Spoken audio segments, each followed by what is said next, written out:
For the last 15 years, this next point from Hal Harvey has stuck in my mind because it changed how I think about problems. More than a decade ago, Amory Lovins and John Holdren and a few others asked this question in the energy field. What do people want? Their response was that people do not want barrels of oil or kilowatt hours of electricity or cubic meters of gas. Instead, they want heat, light, drive power, mobility. That simple insight more than doubled the number of potential solutions to the energy crisis by allowing for demand-side answers. That insight, born of a simple question, created an energy revolution.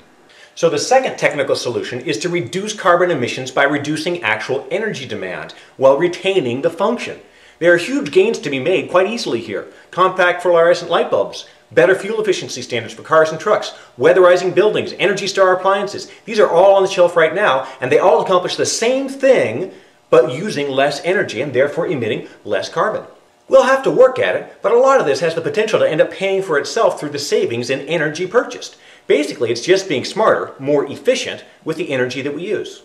For example, you probably didn't realize that for every dollar's worth of electricity you buy for your light bulb, you immediately throw out 80 cents because it turns directly into heat instead of light, which is what you use the light bulb for.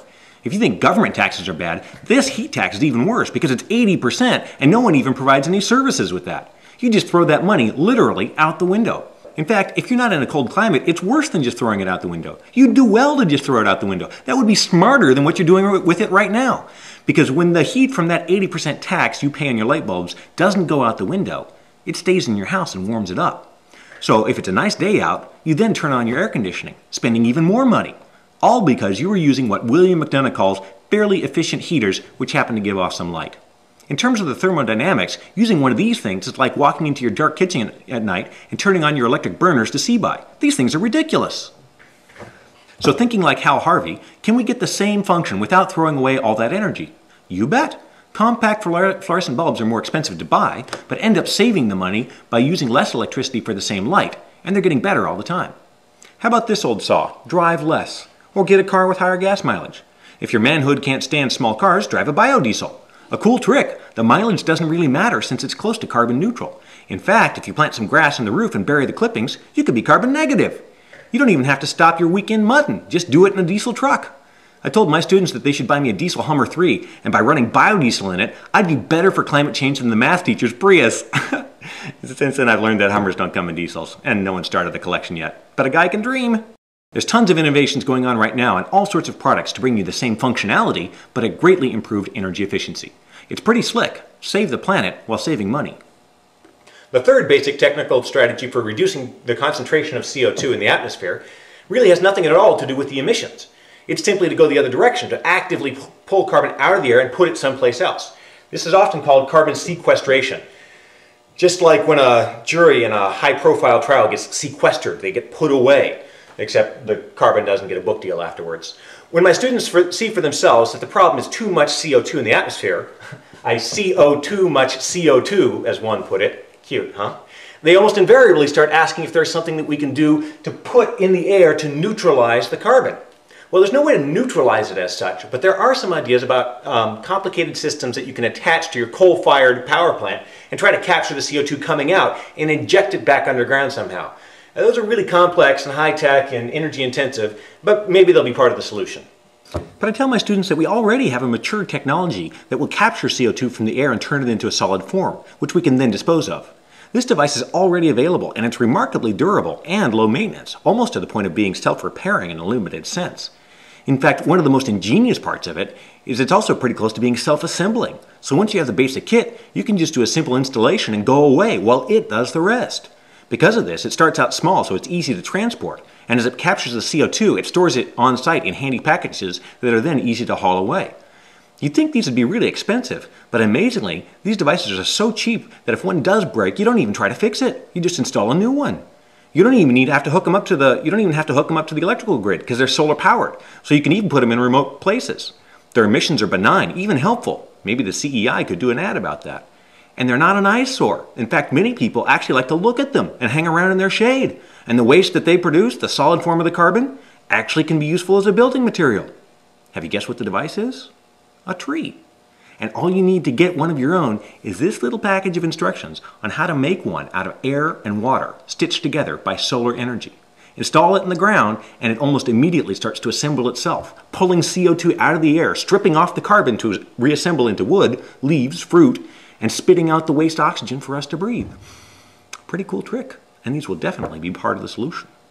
Those are just some of the technical solutions. But how do we make those happen? Well, that's where policies come in. Because the problem is so big that the only way to make enough happen on a large enough scale soon enough is by national policies.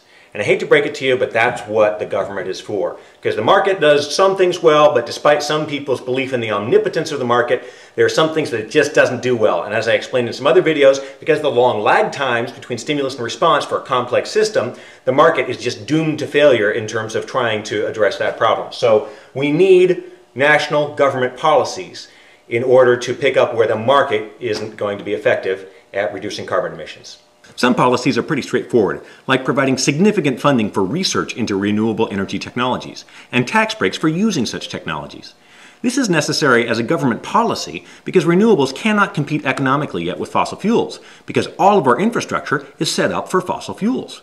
So we need an institutional push to help renewable energy sources to mature enough that they can then compete with the relatively easy and available fossil fuels. This is exactly why we have governments, to fill in where the free market cannot accomplish what needs to happen. The free market won't make renewables competitive until the fossil fuels become scarce, which won't happen until well after the climate undergoes some irreversible, at least in our time scale, changes. Other obvious policies include higher fuel efficiency standards for vehicles and subsidies for creating the infrastructure for the manufacture, distribution, and storage of hydrogen and biofuels. A policy called cap and trade is already in place in much of the rest of the world, and although its implementation certainly has some wrinkles to be worked out, it's a pretty clever idea. Done well, it can accomplish the goal of making sure that total emissions, which after all is the bottom line we care about, remain below a specified level, yet individual emitters are allowed flexibility to make changes and adapt. It also links financial economy with carbon emissions, so that companies who do better at reducing their emissions are financially rewarded at the expense of companies that do poorly. I'm no economist, but it sure seems to harness some of the best dynamics of markets in order to accomplish a greater good that no single company or the market itself could ever afford to pursue on its own. But again, as with science, there are people way more qualified than you or me to figure out what would be the most effective policies to accomplish our objective of reducing carbon emissions as quickly as possible. So what do you personally do about it? Well, that depends on several things, mostly how motivated you are, balanced by the demands that life puts on you. So if an issue seems small to you, then maybe you do something about it occasionally. But if your house is about to get bulldozed, then you drop absolutely everything to go all out to fight it. It's up to you to make that evaluation. But just tell me how much needs to get done. How much is enough? Yeah, who wants to do more than they really have to, right? So let's figure out exactly how much needs to get done and then do just that. Give us the goal. What's it going to take to fix this? The problem is we don't know. Remember, there are no certainties in this game, only probabilities, and we won't know where a tipping point is until we actually cross it. But the most recent climate science seems to indicate that it is probably too late to avoid significant climate change. Sorry. However, the speed and extent of our actions will affect, probably, how quickly the change comes and how severe it will be. So we can't afford to be fatalistic, because that would only make things worse. So when you're trying to decide how much is enough, as opposed to too much, as a general rule, the greater action we take, that is, the more demanding the government policies and the greater the personal sacrifices, the more we decrease the probability of this down here and increase the probability of this up here. So how much strikes the right balance? Well, that's the next discussion that we need to have. And it'll be messy because it will involve all sorts of values, like how risk averse you are, how much weight you place on the welfare of others and the welfare of the future, etc. I just hope that this time, with this discussion, we'll listen to the scientists a little bit more and guys like the Heritage Foundation and the Competitive Enterprise Institute a little bit less. As you recall, the Heritage Foundation was the one who argued against the Kyoto Protocol in 1998 because the resulting drastic economic harm could result in gas prices costing as much as $1.91 a gallon in 2010. And CEI was the one with the carbon dioxide. They call it pollution, we call it life. I'm getting the feeling these guys don't have the best interests of the whole at heart.